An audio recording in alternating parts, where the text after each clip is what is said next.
आखिरी सवाल मेरा है कि अगर 23 तारीख को शाहजहां एमएलए बन गई तो वो शहर और घर दोनों कैसे संभालेंगे? मालेगांव में कहीं स्टेडियम क्यों नहीं?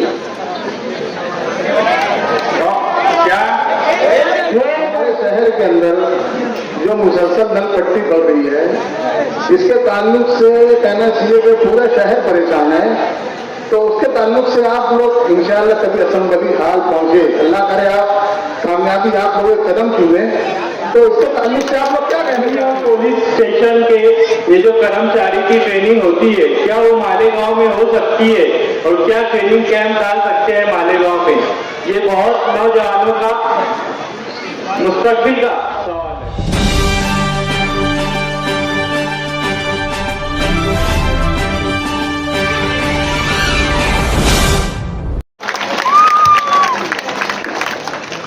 आपका नुमाइंदा आपके सामने है, अगर इस शहर में इनका क्या प्रोग्राम है या वो क्या शहर को देना चाहते हैं, अगर आप कुछ पूछना चाहते हैं तो आपके सामने बात रखेंगे।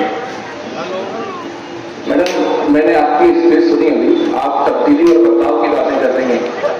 मेरा सवाल, मैं चूंकि मैं डॉक्टर हूं, मैं आपसे हेल्थ से मुताबिक सवाल पूछना चाहता हूं कि जो मालेगांव का हेल्थ सिस्टम जिस तरह से काम कर रहा है, क्या आप इसकी कारकर्दगी से मुतमईन है? जाहिर है नहीं होंगे, तो अगर नहीं है तो इसमें तब्दीली और बदलाव के लिए आपकी प्लानिंग क्या है? देखिए, मालेगांव शहर में आप किस फैकल्टी में पूछना चाह रहे हैं? मेडिकल हेल्थ सिस्टम से मुताबिक हमारा प्रोग्राम ये है कि मालेगांव शहर के जो हॉस्पिटल हैं, जो सरकारी हॉस्पिटल हैं, उसमें जो रेफर करते हैं पेशेंट को शहर से बाहर, उसकी वजह यह है कि 2 वजह, हमारे पास स्टाफ नहीं है और दूसरा हमारे पास स्पेशलिस्ट डॉक्टर नहीं।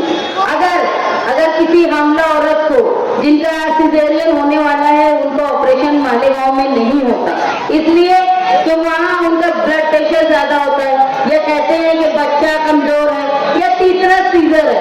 उसकी वजह यह है कि गायनेकोलॉजिस्ट के साथ साथ एक जनरल सर्जन और एमडी डॉक्टर चाहिए, लेकिन हमारे पास एमडी डॉक्टर और दूसरा जनरल सर्जन नहीं होता, इसलिए ये लोग भेज देते हैं दूलिया।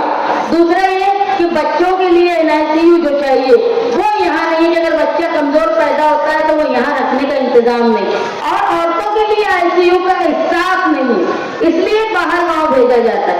अगर हम यहाँ पे वो इंतजाम कर लेंगे, आईसीयू, एनआईसीयू और स्टाफ, तो हमको जरूरत नहीं है, क्योंकि हमारे पास पूरा हॉस्पिटल तैयार है, सिर्फ हमारे पास टेक्नीशियन स्पेशलिटी वाले लोग नहीं।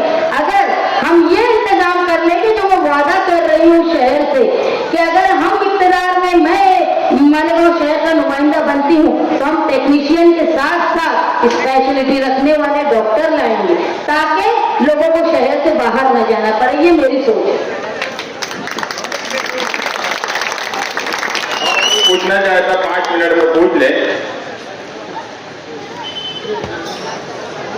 पूछने दे लो। मैं स्टूडेंट हूँ, क्या मालेगांव में स्कॉलरशिप बच्चों को क्यों नहीं मिल रही, और मालेगांव में एक भी सरकारी कॉलेज क्यों नहीं है? आप एक एमएलए के तौर पर इसका बात कीजिए। देखिए, मालेगांव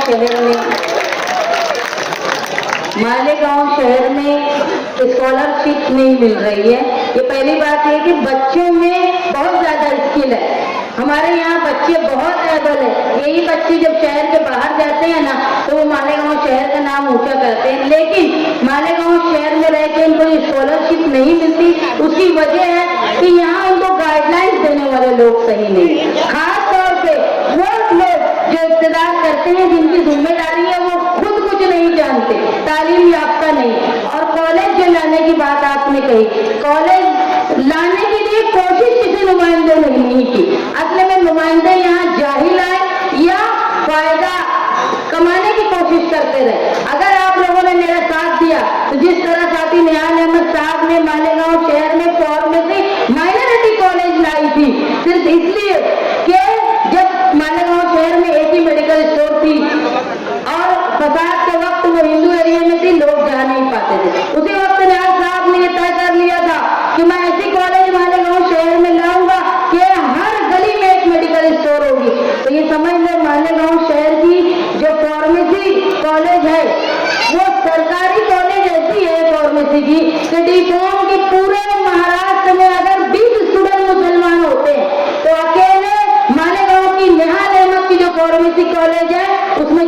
स्टूडेंट होते हैं, ये तोहफा था और वही काम मैं करने की कोशिश करूंगी। और किसी को पूछना है? माने ये पूछना है। मालेगांव में कहीं स्टेडियम क्यों नहीं है? तो क्या खेल का स्टेडियम मालेगांव शहर में खेल का जगह जो है, एक जगह है याजिद कल्लू स्टेडियम, जिसको इस्तेमाल के लायक नहीं बना जाता है। मतलब उसको ऐसा बनाया नहीं गया है कि कुश्ती वाले कुश्ती के लिए वो मुनासिब जगह हो, या वो जो लोग फुटबॉल खेलते हैं उनके लिए मुनासिब जगह हो। बेहतर ये है कि अगर उस पर अच्छी फंडिंग की जाए, उस पर गवर्नमेंट की तरफ से पैसे लाके उसको खेल के लिए बनाया जाए, तो हमारे पास बहुत बड़ी जगह 17 एकड़ की जगह है हमारे पास। और किसी से पूछना है तो मुझे भी एक सवाल पूछना है।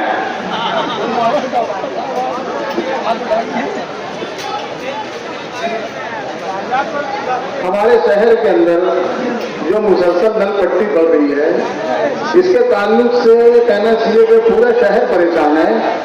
तो उसके ताल्लुक से आप लोग इंशाअल्लाह कभी असम्बली हाल पहुंचे, अल्लाह करे आप कामयाबी आप लोग एक कदम चुने, तो उसके ताल्लुक से आप लोग क्या कहना चाहते हैं? जो भी लोग ये बोलते हैं कि 5% पानी पट्टी हम कम करेंगे, सच मानो में उन्हें ये समझ ही नहीं रहा है कि 5% पानी पट्टी कम कैसे होंगी।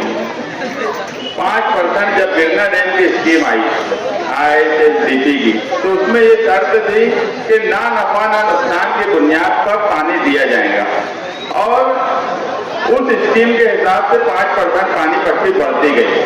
हम लोग जो बार बार बोलते हैं कि तलवाड़ा की पाइपलाइन शुरू करो, जो अभी शुरू हुई, वो हम लोगों की ही कोशिश से शुरू हुई। मालेगांव शहर में ऐसा हुआ कि पिछले 15 सालों से धीरे धीरे तलवाड़ा का पानी कम कर दिया गया और गिरना डैम का पानी लेना शुरू किए। गिरना डैम के पानी को पंपिंग से लेना पड़ता और वो पानी सिर्फ 12 से 13-14 करोड़ बिजली का बिल है।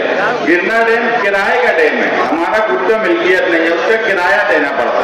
दूसरी बात है कि खर्च बढ़ रहा है, और तलवाड़ा का जो पानी है वो नेचुरल फ्लो से आता है। अगर हम 50% पानी तलवाड़ा से लेना शुरू कर दे और 50% पानी गिरना डैम से लेना शुरू करे, तो ना नफा ना नुकसान का जो वो बना हुआ है, यानी एक स्टेज जो आई है, वो पैरेलल हो जाएंगे। इसलिए हमारी कोशिश है कि जैसे ही चुन के आएंगे, हम सबसे पहले 50% से ज्यादा पानी तलवाड़ा से लेंगे और वो पानी पट्टी हम अपने आप कम कर देंगे। ये एकदम सीधा सीधा उसका हाल है। ये मालेगांव के मौजूदा MLA और साबिक MLA को इतना भी अगर समझ होगी तो मेरे सामने बात कर ले। पानी पट्टी इंशाअल्लाह हम हर हाल में कम करके बताएंगे। बस अब 2 मिनट का टाइम है, मुझे भी एक सवाल पूछना है।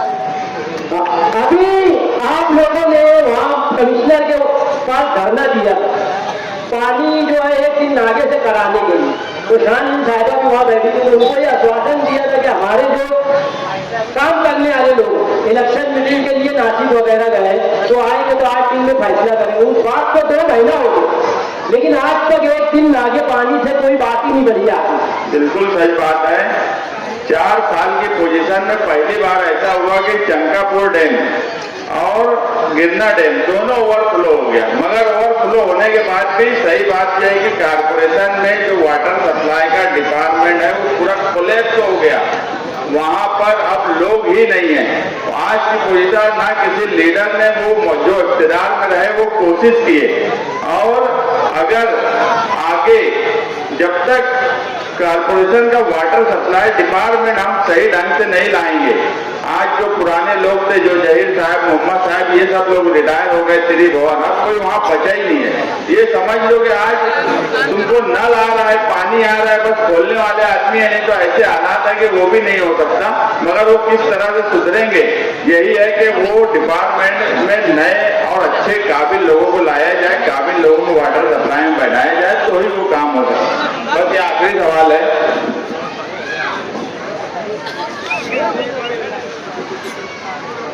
आर्मी और पुलिस स्टेशन के ये जो कर्मचारी की ट्रेनिंग होती है, क्या वो मालेगांव में हो सकती है, और क्या ट्रेनिंग कैंप डाल सकते हैं मालेगांव में? ये बहुत नौजवानों का मुस्तकबिल का सवाल है, क्या कहना चाहेंगे आप? अग्निवीर स्कीम आई थी, बीजेपी सेंट्रल गवर्नमेंट की स्कीम थी। मालेगांव शहर में सबसे पहले हमने हिमायत की थी कि वो स्कीम लागू होना चाहिए। दूसरे लोग मुखालफत करते हैं, वो अलग बात है। अक्सरियत जो है, अक्सरियत में जो लोग हैं वो नौकरी पा लेते, मुसलमान नौकरी पा नहीं सकता। अगर उनको वो 3 साल की भी नौकरी मिलती है तो अच्छी बात है। और अग्निवीर के नाम पे हम एक कैंपस मालेगांव में ही बना सकते हैं और हम उसकी कोशिश करेंगे कि सेंट्रल गवर्नमेंट की जो अग्निवीर स्कीम है उसका कैंपस ट्रेनिंग का एक मालेगांव में बने, और वो ट्रेनिंग का कैंपस बनेगा तो भले ही 3 साल के लिए क्यों ना हो, हमारे लोग उसमें नौकरी में लग सकते हैं।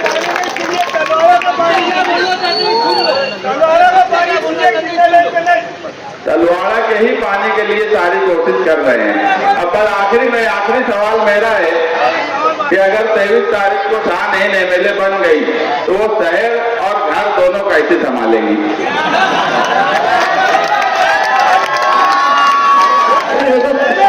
सियासत में मैं शादी से पहले से हूँ, और मैं शादी से पहले और शादी के बाद भी सियासत में हूँ। उस वक्त भी मैं घर बखूबी संभाल रही थी और सियासत में सदारत भी बखूबी कर रही थी। जैसे